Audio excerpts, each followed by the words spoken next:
नमस्कार, आप देख रहे हैं सिटी पोस्ट लाइव और मैं हूं आशुतोष। पुलवामा हमले के बाद जिस तरीके से भारतीय वायुसेना ने पाकिस्तान पर एयर स्ट्राइक किया और कल जिस तरीके से भारतीय वायुसेना ने पाकिस्तान के F-16 को मार गिराया, एक पायलट अभी भी पाकिस्तानी सेना के कब्जे में है।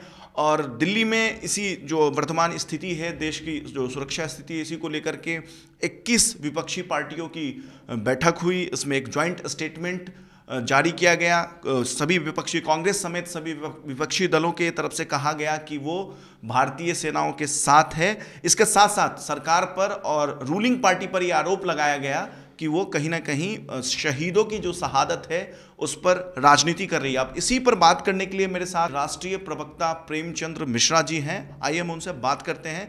पहले राष्ट्रीय मुद्दा पे बात करेंगे, फिर बिहार के तमाम मुद्दों पे भी बात करेंगे। सर, सबसे पहले स्वागत है। और आप लोगों ने आरोप लगाया है सत्तारूढ़ पार्टी पे कि वो राजनीति कर रही है इस मुद्दे पे, लेकिन भारतीय जनता पार्टी आप लोगों पे, विपक्ष पे आरोप लगा रही है कि आप लोग इस पर राजनीति कर रहे हैं। देखिए, अगर विपक्ष को राजनीति करना होता तो विपक्षी पार्टी आउटराइट गवर्नमेंट के एक्शन के साथ खड़ी नहीं होती।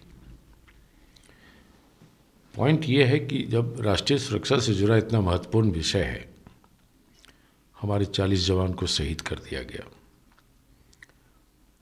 गवर्नमेंट के पास खुफिया विभाग का इनपुट पहले से था कि यह हमला होने वाला है। ऐसा ही इनपुट पठानकोट में भी था, पुलवामा में भी था, उरी में भी था। तो यह जवाबदेही तो प्रधानमंत्री की होती है कि अगर आपको पहले से जानकारी थी कि इस तरह के हमले होने हैं तो आपने कौन से प्रिकॉशनरी कदम उठाए, यह तो देश की जनता जानना चाहती है। तो इन तमाम चीज़ों को दरकिनार करके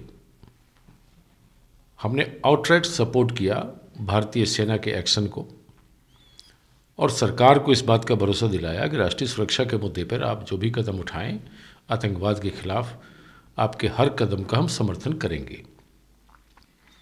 लेकिन दूसरी तरफ उसी दिन, जिस दिन ये घटना होती है पुलवामा की, उस दिन भी प्रधानमंत्री ने चुनावी सभा को संबोधित किया, 15 को भी संबोधित किया, 16 को भी संबोधित किया और राजनीतिक भाषण दे रहे हैं।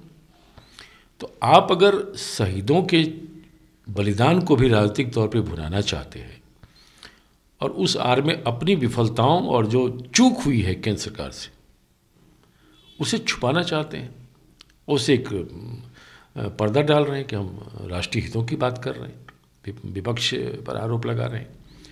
तो देश की जनता अब इन चीज़ों को समझ रही है कि देश की सुरक्षा के मामले में भी आप राजनीति कर रहे हैं। आपके यहाँ 26 को स्ट्राइक हुआ है, अब पूरे देश में उस दिन शाम को बीजेपी का प्रोग्राम पहले से तय था कि दीपक जलेगा। ये एकाएक कैसे हो सकता है? ये पूरी तैयारी के साथ होती है। पूरे देश में दीपक, हर बीजेपी के नेता के घर में दीपक जलेगा, ये जानकारी आपने पहले से दे रखी थी अपने लोगों को। तो पॉलिटिक्स बीजेपी कर रही है, हमें पॉलिटिक्स नहीं करना है। हम सिर्फ ये जानना चाहते हैं कि आज के डेट में हमारा एक पायलट पाकिस्तान की गिरफ्त में है, हम उसकी सकुशल वापसी चाहते हैं। सरकार क्लेम कर रही है कि हमने उसके विमान को गिरा दिया। तो हमने अगर उसके विमान को गिराया तो मेरा पायलट उनकी गिरफ्त में कैसे आ गया? बहुत तरह के ऐसे सवाल हैं जिन सवालों को अभी हम नहीं खड़ा करना चाहते हैं, चूँकि बॉर्डर पे तनाव है। कांग्रेस पार्टी एक जिम्मेदार विपक्ष की भूमिका निभाना जानती है और हम सिर्फ इतना चाहते हैं कि ऐसे मामलों पर भारतीय जनता पार्टी और प्रधानमंत्री राजनीति न करें, देश को विश्वास में लें और जो कोई भी ताकत, चाहे पाकिस्तान हो या कोई और हो, अगर हमारे सैनिकों को मारता है, हमारे देश पर हमला करता है, तो उसके खिलाफ पुरजोर ढंग से जवाब देने की आवश्यकता है। सर, BS येदियुरप्पा ने भी कहा है कि जो स्ट्राइक हुआ है उसके बाद देश में मोदी लहर है। अब समझ जाइए, तो ये ऐसे मामलों में भी पार्टी की लहर का दावा करते हैं। लहर तो एक देशभक्ति की है कि पूरे भारत के लोग चाहते हैं कि जिन लोगों ने हमारे जवान को मारा पुलवामा में, उनको सज़ा मिलनी चाहिए। आप सज़ा कहाँ दे पा रहे हैं? आपने एक स्ट्राइक किया, क्लेम कर रहे हैं कि 300 लोगों को मार दिया। उनमें से कई शहीद परिवार के लोगों ने एक डिमांड किया है कि भाई किनको मारा, जरा हमें फ़ोटो भी तो दिखा दो। ये कांग्रेस नहीं बोल रही है, शहीद परिवार बोल रहा है, जिसने अपने बेटे को खोया पुलवामा में। उनके तरफ से बयान आया है भाई किसको मारा, कहाँ मारा, केवल पेड़ पौधे पे तो नहीं बम गिरा के चले आए। हमारे लोगों को मारा, पूरा देश और विश्व ने देखा कि 40 लाश एक साथ बिछी हुई थी। आपने किस 300 को मारा वो दिखा तो दो। लेकिन फिर भी हम सरकार के उस हर कदम का समर्थन करेंगे जो राष्ट्रीय सुरक्षा से जुड़ा होगा, जो आतंकवाद के खिलाफ होगा। काम तो सरकार को करना है। लेकिन आप मोदी लहर की बात कर रहे हैं, तो इसका मतलब कहीं ना कहीं पॉलिटिक्स आप कर रहे हैं। आप ऐसे मामलों में भी बीजेपी का नफ़ा नुकसान देख रहे हैं। तो मैं समझता हूँ ये दुर्भाग्यपूर्ण परिस्थिति है कि ऐसे मामलों में भी अगर सत्ता पार्टी अपने लिए वोट का जुआर ढूंढ रही है तो ये बड़ा अनफॉर्चुनेट है। तो देश की जनता इन चीज़ों को समझ रही है और हम सिर्फ इतना ही जानना चाहते हैं कि पुलवामा में जो इन्फॉर्मेशन पहले से थी कि हमला हो सकता है, तो प्रधानमंत्री ने क्यों नहीं एक्ट किया, यह देश को बताएं। 250 किलो RDX जैसे विस्फोटक कैसे पहुंच गए सीमा पार से इधर? आखिर सीमा पर हमारे सुरक्षा बल हैं या नहीं हैं? प्रधानमंत्री को इन चीज़ों का जवाब देना पड़ेगा देशवासियों को। 40 लोगों की जान गई है। अब तक 500 से अधिक हमारे जवान शहीद हो चुके हैं पिछले 5 सालों में। तो ये मामूली बात नहीं है, ये बड़ी क्षति है। और आप उस पर कह रहे हैं कि नहीं बीजेपी के लिए लहर चल पड़ी इस घटना के बाद। इसका मतलब पॉलिटिक्स भारतीय जनता पार्टी कर रही है, विपक्षी दल नहीं। विपक्षी दल आउटराइट सरकार के साथ खड़ी है राष्ट्रीय हितों के मामले में। बस हम चाहते हैं कि इस पर राजनीति न किया जाए। देश हित सर्वोपरि है। हम उस बिंदु पर एकजुटता से सेना के शौर्य को, सेना की वीरता को नमस्कार करते हैं। भारतीय सेना ने जो भी कार्रवाई की है हम उसका समर्थन करते हैं। लेकिन जो हमारा पायलट पाकिस्तान की गिरफ्त में है उसके सकुशल वापसी के हर संभव प्रयास होने चाहिए। सर, अब चलिए मैं राष्ट्रीय मुद्दा से हटके अब थोड़ा बिहार में आ जाता हूँ। बिहार में जो वर्तमान परिस्थिति है महागठबंधन में, वो कहीं ना कहीं जीतन राम मांझी आप लोगों को आंख दिखा रहे हैं और उन्होंने कहा है कि उनको मगध में कम से कम 3 सीटें चाहिए। कई बार वो कांग्रेस के खिलाफ भी 1-2 बार बयान दे चुके हैं। हालांकि वो बाद में उन्होंने उस पर सफाई दे दी कि वो गलती से उन्होंने बोल दिया। तो कब तक ये स्पष्ट हो जाएगा महागठबंधन में जो पशुपेश की स्थिति है वो कब तक साफ हो जाएगी? देखिए, जब कोई भी गठबंधन में कई पार्टियां शामिल होती हैं तो हमें सभी को सम्मानजनक तरीके से व्यवहार करना होता है। हर पार्टी चाहती है उसे ज़्यादा सीट मिले। मांझी जी गठबंधन के एक प्रमुख नेता हैं और हम सब उनका सम्मान करते हैं। और मुझे नहीं लगता कि वो कोई ऐसा बयान देंगे या काम करेंगे जिससे गठबंधन कमज़ोर हो।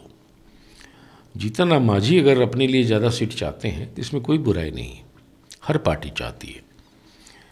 लेकिन सीटें तो सिर्फ 40 ही हैं और हमें मिलजुल कर लड़ना भी है और बीजेपी नीतीश कुमार को परास्त भी करना है। और मैं समझता हूँ इन चीज़ों को मांझी जी बखूबी जानते हैं। उनकी एक बड़ी भूमिका है गठबंधन में, हमारे बड़े नेता हैं और हम सब उनका सम्मान करते हैं। कई बार राजनीतिक फैसले राजनीतिक कारणों से थोड़ा विलम्ब से लिया जाता है। अभी बीजेपी एनडीए की रैली है बिहार में, हमें वो भी देखना है कि रैली कैसी हो रही है। बीजेपी एनडीए में सीटों का बंटवारा तो हुआ है लेकिन सीट का चयन नहीं हुआ है। तो उनके यहाँ भी असंतोष के कई स्वर फूटने वाले हैं। उनके एक मेंबर ऑफ पार्लियामेंट ऑलरेडी हमारे पास आए हैं। आने वाले समय में बीजेपी के और 1-2 मेंबर पार्लियामेंट हमारे गठबंधन में आएंगे। तो बीजेपी में संभावित बिखराव को हम इनकार नहीं करते, वो दिख रहा है। हमारे यहाँ मैं स्पष्ट कर दूं कि गठबंधन में शामिल जितनी भी पार्टियां हैं उनके अंदर में एकजुटता है कि हमें मिलजुल कर लड़ना है और एनडीए को परास्त करना है। समस्या एनडीए में है और आज धनबल का प्रयोग करके आप रैली की तैयारी कर रहे हैं। तीनों पार्टी, भारत सरकार, बिहार सरकार पूरी ताकत झोंक दिया है। जितने सरकारी एम्प्लॉय हैं उनको पटना आने का निर्देश दिया है। शिक्षकों को बोला है लेके आइए आप, आंगनबाड़ी कर्मचारियों को बोला गया है, आशा कर्मचारियों को बोला गया है, जीविका वालों को बोला गया है। जिनको सरकार पैसे देती है उन लोगों की ड्यूटी लगा दी है कि एनडीए की रैली में आपको पटना आना है। खैर वो आप करिए, सरकारी रैली है, लेकिन सबसे बड़ा आश्चर्य की बात है कि आपने पटना के लोगों को बंधक बना दिया है। ये तय हो गया कि पटना से कोई बाहर नहीं जा सकता 2 तारीख से 3 तारीख तक। ये पहली बार हुआ है, केवल लोग आ सकते हैं। तो ये जो निर्णय सरकार का है वो कहीं ना कहीं सरकार के डर को दिखा रहा है, कहीं रैली खराब तो नहीं हो जाएगी। आप लोगों को, पटना के लोगों को बाहर क्यों नहीं जाने दे रहे हैं? ये आदेश क्यों जारी हो, कोई गाड़ी बाहर नहीं जाएगी, पटने में लोग रहेंगे? कहीं ना कहीं आपने राजधानी के लोगों को बंधक बना लिया 2 दिनों के लिए। और उसके बावजूद जितने आप शहर में देख लीजिए, हज़ारों पोस्टर बैनर होर्डिंग लगा दिए गए। तो ये पैसा का भौंडा प्रदर्शन कर रही है बीजेपी। तो सत्तारूढ़ दल अगर कोई रैली करती है उसमें जन भागीदारी नहीं होती है, वो पैसे का एक प्रदर्शन होता है। साधन को झोंक के आप लोगों को पकड़ के लाते हैं। रैली हमारी थी जिसमें लोग अपने आप आए थे। तो मैं समझता हूँ कि जो परिस्थिति बिहार की राजनीतिक परिस्थिति है उसमें महागठबंधन अपने गठबंधन के स्वरूप, आकार और सीटों को लेकर मार्च महीने में ही उचित समय पर इसका फैसला होगा। वैसे भी इस तरह के फैसले हाईकमांड के स्तर पे होते हैं और हमारे प्रभारी महासचिव श्री शक्ति सिंह गोयल जी ऐसे मामलों में निर्णय लेने और बोलने के लिए अधिकृत हैं। सर, एक आखिरी सवाल है कि रैली से ही जुड़ा हुआ सवाल है कि बिहार के डिप्टी सीएम सुशील कुमार मोदी ने आप लोगों पे आरोप लगाया था कि जो कांग्रेस पार्टी की रैली हुई थी कि अनंत सिंह अगर नहीं होते तो 1000 आदमी भी गांधी मैदान में इकट्ठा नहीं होता। और आपने भी आरोप लगाया है कि पूरा धन बल के साथ। तो दोनों तरफ से आरोप प्रत्यारोप चल रहा है रैली को लेकर के, कितना उचित है बिहार की राजनीति में? देखिए, विपक्ष के लोग हैं, बीजेपी वाले तो हमारी रैली को क्रिटिसाइज करेंगे, लेकिन आम जनता ने देखा कि हमारी रैली में कितनी बड़ी संख्या में कार्यकर्ता अपने आप आए थे। और इस रैली को भी लोग देख रहे हैं किस तरह से आपने पूरे बिहार के ट्रांसपोर्ट सिस्टम को कब्जा में ले लिया है। सरकारी गैर सरकारी सारी बसें बीजेपी जदयू ने बुक कर ली है। सरकारी साधनों का इस्तेमाल हो रहा है। पूरा डीएम एसपी को इस काम में लगा दिया गया है कि अपने असलों को भर भर कर भेजो। तो आप तो दुरुपयोग करके रैली कर रहे हैं सरकारी साधनों का। हमारे पास कौन सा साधन था? हम तो 28 साल से विपक्ष में हैं बिहार में। तो यह सुशील मोदी जो कुछ बोलते हैं वो उनकी घबराहट है। अगर सरकार में बीजेपी जदयू न रहे तो उनकी रैली में तो 100 लोग भी नहीं आए, वो क्या बात करेंगे? आपने सभी सरकारी कर्मचारी को पूरे बिहार में, और उन लोगों को जिनको सरकारी महीने में पैसे आप देते हैं, चाहे जीविका हो, आशा कार्यकर्ता हो, आंगनबाड़ी हो और शिक्षक, उन सबको आप क्यों फरमान जारी कर दिए कि तुमको पटना है? वो बीजेपी जदयू के जो कार्यकर्ता नहीं है, उनको गवर्नमेंट पैसा देती है। तो जिनको आप पैसा देते हो उनको अपनी रैली में बुला रहे हो। तो साधन का दुरुपयोग और सरकार का तंत्र का बेजा इस्तेमाल बीजेपी और नीतीश कुमार कर रहे हैं अपनी रैली के लिए। और वो तभी लोग करता है जब उसको लगता है कि जनता नहीं आएगी, तो चलो गवर्नमेंट को इन्वॉल्व कर दो। तो गवर्नमेंट मिशनरी से आप रैली आयोजित कर रहे हैं, ऐसी रैली का क्या वैल्यू है? चलिए, चूंकि आप मिथिला से, ये मेरा आखिरी सवाल था, लेकिन एक सवाल वाजिब है कि आप मिथिला से हैं। अभी कीर्ति आज़ाद जो हैं वो मिथिला से एक बड़े चेहरा हैं, वो उन्होंने आपकी पार्टी ज्वाइन किया है। लेकिन मैं किसी का नाम नहीं लूँगा, लेकिन जो कांग्रेस की पार्टी की अगर बात करें तो एक तरफ जहां आप खुलकर उनका स्वागत किया, आपने उनका समर्थन किया, तो वहीं कांग्रेस के कुछ बड़े नेता जो बिहार कांग्रेस के हैं वो उनके विरोध में भी हैं। और ऐसा कीर्ति आज़ाद के जो करीबी लोग हैं उनका भी कहना है। तो कहीं ना कहीं आपको नहीं लगता कि उनकी जो एक्सेप्टेंस है कांग्रेस पार्टी में वो उस लेवल पे बिहार कांग्रेस में हो नहीं रही है? ऐसा कुछ नहीं है। कीर्ति आज़ाद पार्टी में आए हैं, सभी ने स्वागत किया है। प्रदेश कांग्रेस कमेटी, विधायक दल के नेता सब दिल्ली में वहाँ थे उपस्थित जो पार्टी में आए, और वो बड़े शख्सियत के हैं। और मेरा मानना है कि उनके आने से पार्टी को लाभ होगा। और बीजेपी के एक मेंबर ऑफ पार्लियामेंट रहते हुए उन्होंने नरेंद्र मोदी और अरुण जेटली के भ्रष्टाचार को उजागर किया था। तो ऐसे अगर कोई कर्मठ कार्यकर्ता आपके पार्टी में आता है जो अपने पार्टी में रहकर अपने ही पार्टी के खामियों को उजागर किया है, सत्ता में रहकर सत्तारूढ़ दल के प्राइम मिनिस्टर पर उंगली उठाया, वित्त मंत्री पर उंगली उठाया, इसका मतलब वो एक नीडर कार्यकर्ता है। तो ऐसे नीडर कार्यकर्ताओं की आवश्यकता तो मिथिलांचल में और बिहार में कांग्रेस को है। तो मैं तो व्यक्तिगत तौर पे कीर्ति आज़ाद की पार्टी में आने का स्वागत मैंने किया। मैंने कहा कि ऐसे लोगों को पार्टी में लेना चाहिए।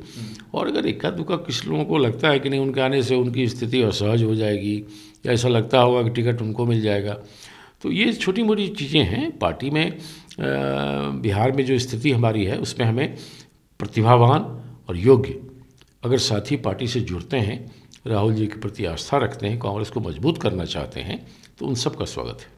हमसे बात करने के लिए बहुत बहुत शुक्रिया। तो ये थे मेरे साथ कांग्रेस के राष्ट्रीय प्रवक्ता प्रेमचंद्र मिश्रा जी। अगले एपिसोड में फिर किसी नए दिग्गज के साथ आपसे मुलाकात होगी। तब तक के लिए आप देखते रहिए, पढ़ते रहिए सिटी पोस्ट लाइव।